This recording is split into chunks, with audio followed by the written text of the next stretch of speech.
ভাগতী বৰবৰুৱা হয় ভাগতী বৰবৰুৱা দেই ভাগতী বৰবৰুৱা বায়েকক গৰিণা সিংহই বিয়া কৰিছিল হয় গতিকে ভাগতী বৰবৰুৱা বুলি ক'লে তেওঁ মন্ত্ৰী আছিল ধৰক বৰবৰুৱা বুলি বৰাহীবাৰী বুলি যিডোখৰ ঠাই আছে হয় তেওঁৰ বাসস্থান তাত আছিল আচলতে সেই সূত্ৰে যিহেতু ভাগতী বৰবৰুৱা এজন মানে ৰাজদৰবাৰী আছিল গতিকে তেওঁৰ সেই অনুৰোধ মৰ্মে যতদূৰ সম্ভৱ তেওঁৰ পৰিবাৰ যিহেতু গৰিণা সিংহৰ তেওঁৰ পত্নী আছিল সেই দুটা দৌল জনাইছিলে বিষ্ণুদৌল আৰু দেৱীদৌল শিৱসাগৰ ডিষ্ট্ৰিক্টটোত ধৰি লওক ৰংঘৰ কাৰেংঘৰ তলাতল ঘৰ বা আপোনাৰ কমলদৈ পুল ডিমৌত আছে বা আপোনাৰ শিলৰ সাঁকো নামডাঙৰ শিলৰ সাঁকো আৰু আপুনি চৰগুৱা নাম শুনিছে মানে আহোমসকলৰ দ্বিতীয় ৰাজধানী শিৱসাগৰ ডিষ্ট্ৰিক্টটো আন্তঃৰাষ্ট্ৰীয় পৰ্যায়লৈ নিব পৰা ব্যৱস্থাৰ ওপৰত কিবা ক'ব নি আপুনি নিশ্চয় নিশ্চয় যিহেতু 600 বছৰীয়া ৰাজত্বকাল আহোম ৰজাই আছিলে শ্ৰেষ্ঠ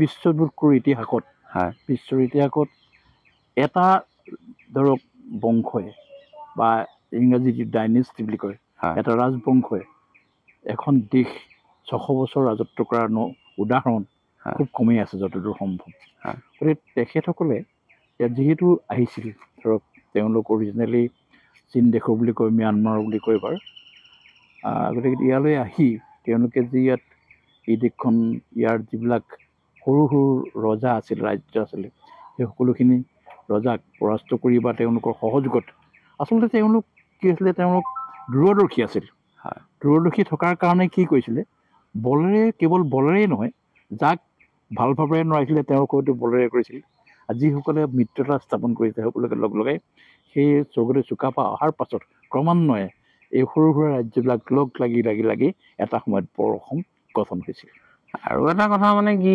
সদ্যহতে মানে বীৰ লাচিত বৰফুকন তেখেত এজন বীৰ তেখেতে আমাৰ কাৰণে বহুখিনি দি থৈ গৈছে বা তেখেতৰ লগতে বাঘ হাজৰিকা নামটো খুব লুকাই গৈছে কিন্তু মই ভাবো উঠি অহা নতুন প্ৰজন্মই বাঘ হাজৰিকা কোন আছিলে জনাটো খুব প্ৰয়োজন নিশ্চয় নিশ্চয় ইছমাইল ছিদ্দিকী বাঘ হাজৰিকা এই নামটো নিশ্চয় জড়িত থাকিব আৰু এটা এই প্ৰশ্নটো সোধাৰ কাৰণে মোৰ এটা কথা ভাল লাগিছে যে ইছমাইল ছিদ্দিকীক যিসকলে নোহোৱা কৰিব বিচাৰিছে তেওঁলোকৰ কি স্বাৰ্থ আমি বুজি নাপাওঁ পৃথিৱীৰ ভিতৰত বা গোটেই ভাৰতবৰ্ষৰ ভিতৰত ইছলামধৰ্মী লোকৰ আৰু অন্যান্য ধৰ্মী লোকৰ যি প্ৰীতি বান্ধোন সেইটো বোধকৰো শিৱসাগৰত আৰু ক'তো নাই মই নিজে মোৰ মামাৰ ঘৰ নাজিৰাত দেই নাজিৰাত মোৰ মনত আছে যে মোৰ সৰুৰ পৰা কিছুমান কথা হৈছিল মোৰ মাৰ বান্ধৱীবিলাক আছিলে এটাইখিনি ইছলামধৰ্মী আৰু আমাৰ মামাৰ ঘৰটো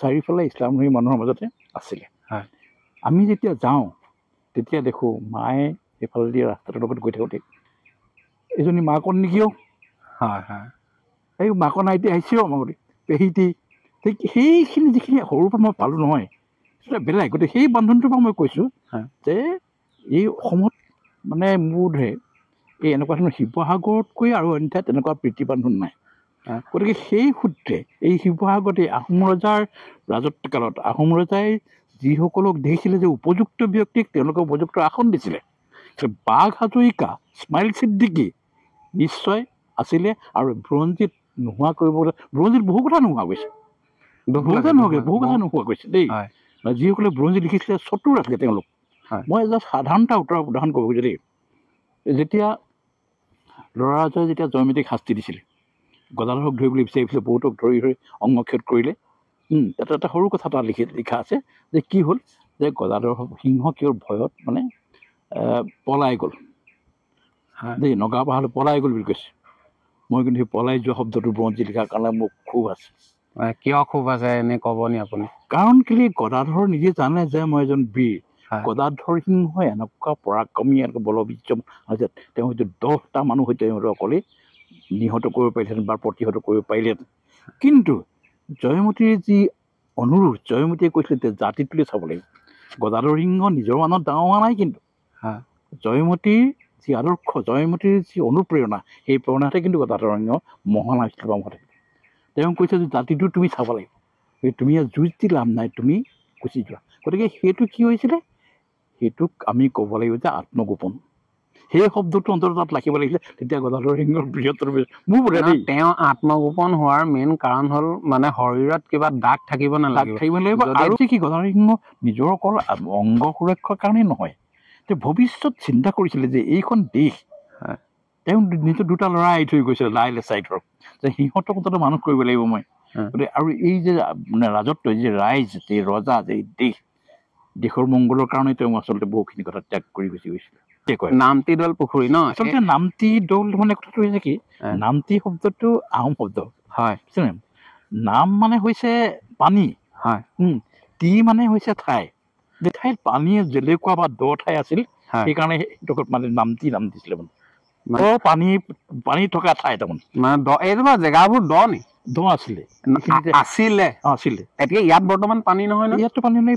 আচলতে ৰাতিপুৱা খানি খানি খাৱৈ নিচিনা চাৰিওফালে খাৱৈ আছিলেতো, খাৱৈ খানি পেলাই এইবিলাক কৰিছিলে। আচলতে এইটো পাৰটো যে পুখুৰী পাৰটো ওখ আছিলে, এতিয়া লাহে লাহে লাহে লাহে সৰু হৈছে, কিন্তু পুখুৰীটো পাৰটো আচলতে আপুনি চাব পাৰে যেনেকে আমাৰ শিৱসাগৰ পুখুৰী যেনেকে বহুত ওখত আছে, ঠিক এই পুখুৰীটোৰ পাৰটো কিন্তু অন্য তলৰ ঠাইবিলাকতকে যথেষ্ট ওখ।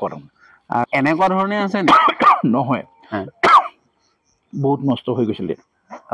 মানে বাহিৰৰ যিখিনি আৱৰণটো দেখিছে, এইটো নোহোৱা হৈ গৈছিলে।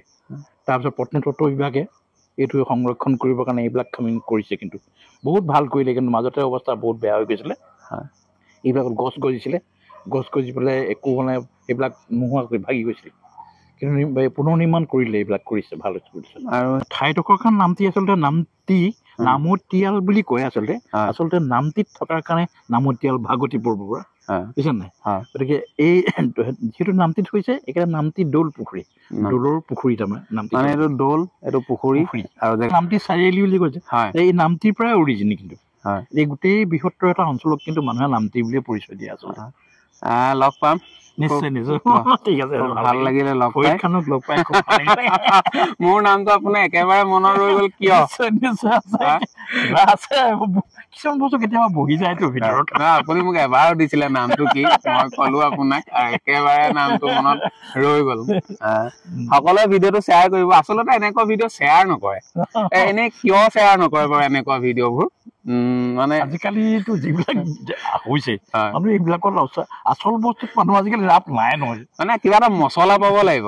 মানে কোৱা নাই যে আমাৰ পৰিচয় কিন্তু এইটোৱে, হয়, নামতি দৌলটোৱে আমাৰ পৰিচয়। কিন্তু আমি গৌৰৱ কৰো যে আমি ৰজাদিনীয়া পুৰণি কীৰ্তিচিহ্ন থকা ঠাই। এনেকুৱা ভিডিঅ'বোৰ শ্বেয়াৰ হলে ভাল লাগে, প্ৰচাৰ হয়, জনাজাত হয়।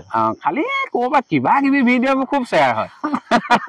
আচলতে মানুহৰ মাইণ্ড ছেটটোৱে বেলেগ হৈ গৈছে, গম পালে নাই? মানে বস্তুটো মই কাকো বেয়া বুলি ক'ব বিচৰা নাই, মানে মাইণ্ড ছেটটো অলপ বেলেগ হৈ গৈছে। মানে ভিডিঅ'টোত কিবা এটা মছলা পাব লাগিব, মানে কিবা ৰং বিৰং, ইটো চিঞৰ বাখৰ, হুলস্থুলৰ, মানে সেইটো মানে খাই ভাল পায়, মানে কৰিশ্মা নাথ জাতীয় কিবা কিবি থাকিব লাগিব। Bye bye.